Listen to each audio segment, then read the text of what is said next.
What is going on, everybody? It is your boy Baddog back with another New York Giants video.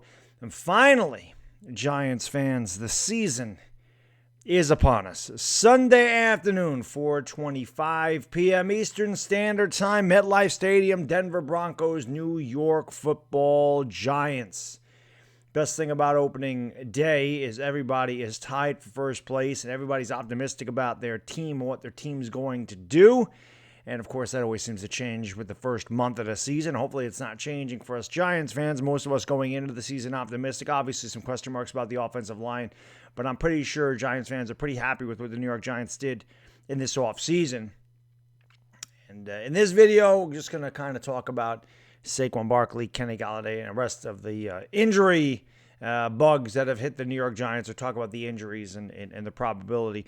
Joe Judge has come out and said he's pretty optimistic that Saquon Barkley and Kenny Golladay, Kyle Rudolph, and a lot of other guys, Kadarius Toney, are all going to be ready for week one. And obviously this is very good news for the New York Giants. Now, how much exactly is Saquon Barkley going to play? That's still up in the air. And even if the injury report comes out and he's probable or he's not questionable or he is definitely slated to start, we don't know exactly how much he's going to get. I can't imagine Saquon Barkley is going to have a full workload.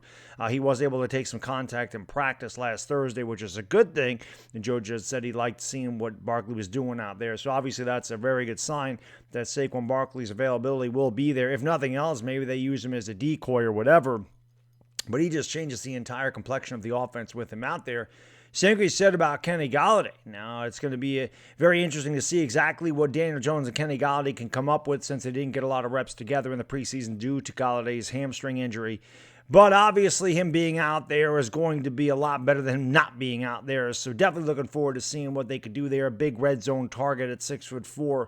If the Giants do get in the red zone, it's a place that they struggled mightily with last season. And we even saw it against the New England Patriots when they got down there and Daniel Jones threw the interception. So obviously that type of thing can't happen.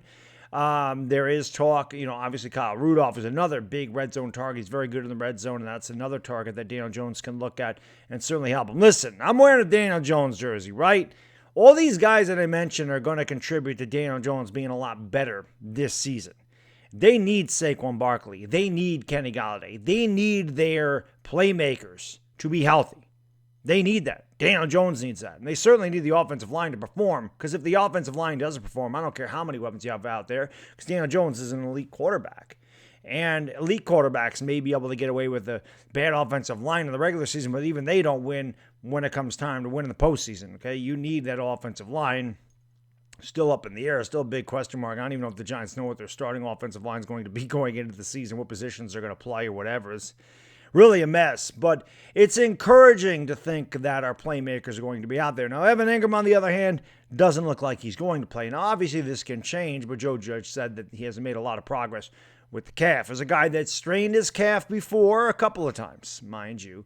And I've said this before. I mean, I've worked out. You guys know that I work out. I've worked out for years, and I'm an older guy. So obviously I've had some aches and pains and some injuries in the gym, and it just happens. But I have strained my calf a couple times. The first time I strained it, didn't know what it was. I thought I actually tore my calf. It blew up. It was swollen. It was like all the way down to my ankle. It was black and blue. I'm like, I'm done. It just turned out to be a strain, and it was healed in 2 days. No lie, 2 days my calf strain healed. And I was able to get back out there and do legs and do calves and do the elliptical and everything. It was crazy. I did it again a few weeks later, and it took about 4 weeks for it to heal. So really, I guess it depends on the severity of the strain. And again, I'm not a guy running and cutting and jumping around and blocking and putting pressure on my calf all the time. So you want Evan Engram to be completely healthy before he comes back. Again, with the strains, man, the pulls, these things can linger, and if they're not completely healed, it just takes one wrong move, and then he's going to be, sidelined or shelved for the better part of 3 or 4 weeks, and we obviously don't want that. So if he's not really ready to go, he's going to be out there 50 to 60%. It's probably better that Evan Engram doesn't play, and maybe he's ready for the game against Washington, a week from Thursday. But it would be nice to have Evan Engram out there. It's a guy that I feel like, and I don't know why I came up with this or why it just came out of the blue, that I felt like he was going to have a really impactful season. It's a contract year for Evan Engram. He can do everything except for catch the ball, and I, for some reason, just have confidence in him. I don't know. Maybe it's just because of the beginning of the season, and I'm optimistic about what the Giants could do. And you all know that 2 weeks into the season, we're tearing them a new ass because that's probably what's going to happen. It was fun when we did Talking Giants, how guys were betting on the first player that I do a rant on. I was like, I'm glad that you guys enjoy my rants. I'm glad. That makes me happy because, I love to do that. So it'll be interesting to see. Some player's going to get it. So somebody said Kadarius Toney, somebody said Evan Engram, somebody said Daniel Jones. We'll see. Hopefully I don't have to rant. It'd be nice if the New York Giants just played really good football, started winning some damn games. I mean, the New York Giants, since the 2009 season when they beat Dallas, opening up their stadium 33-31, Eli Manning at the quarterback, they've won one opening season game. One. That was 2016 also against Dallas. But it'll be nice to get off to a 1-0 start because they don't ever do this anymore. And since 2016, Giants haven't been above 500 at any time ever. In 4 years, this team hasn't been above 500. Can we win week 1? I think against Denver, I think they can. I really do. But Saquon Barkley is going to have to be a big part of that because Denver's run defense is their weakness. They have a good secondary. They definitely have a good pass rush. And this offensive line is going to have to do their best.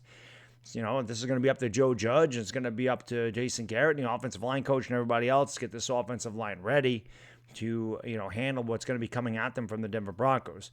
But it is good news to see that most of the New York Giants playmakers are probable, or at least he's very encouraged and optimistic that they'll be out there week 1. How much they play, I don't know. But just to see Kenny Golladay, just to see a Kadarius Toney, not that he's going to start, just to see a Saquon Barkley, just to see these guys out there, the playmakers, the ones that the Giants drafted number 2 overall, Saquon Barkley, the one that they traded for, drafting Kadarius Toney this year at number 20, and obviously paying a boatload of money to Kenny Golladay to come over here and be the number 1 receiver for the Giants. It'll be nice to see all those guys out there on week 1. Hopefully they are, and we'll just play it by ear and see how it goes. So that's all I got in this video, guys. I always do appreciate you watching. If you've made it this far, do me a favor. Please like, please subscribe. You can also follow me on Instagram and Twitter. Links are in the description below. Like I said, the New York Giants football season's here. I plan on doing a lot more New York Giants videos going forward. I'm going to try to do at least 3 or 4 a week, obviously. I'm thinking about this year. Yeah, I always love Uncle Lou's hype and hate video. Now, I don't think that I'll do a hate part of the video. Like, I'm not going to trash talk the Denver Broncos, but I do feel like every Friday, you can let me know in the comment section if you're this far into the video, but I think every Friday I'm going to do like just a hype video. Like, I'm just going to pump up the Giants. Like, I'm just going to go out there and give like a pregame speech to just whoop their ass. That's always fun for me. Again, it just gives me a chance to rant and, just be crazy and feel like a head coach for like a second of my life. Oh, man, not a second. I mean, the video will probably be like 5 minutes long, so like 5 minutes give me a chance to feel like a head coach. Anyway, just let me know what you think. I think I'm going to do that because those are a lot of fun. That's all I got in this video, guys. Enjoy the rest of your Tuesday. It's the Bad Diggity Dizzle. By the way, I'll be live tonight if you want to come by, talk about the New York Giants. Seems like whenever we do a live stream, it never ends up being about sports. I would like to talk about sports. Talk about the Giants tonight. Hope to see you there. Bad Diggity Dizzle, I'm gone. Peace.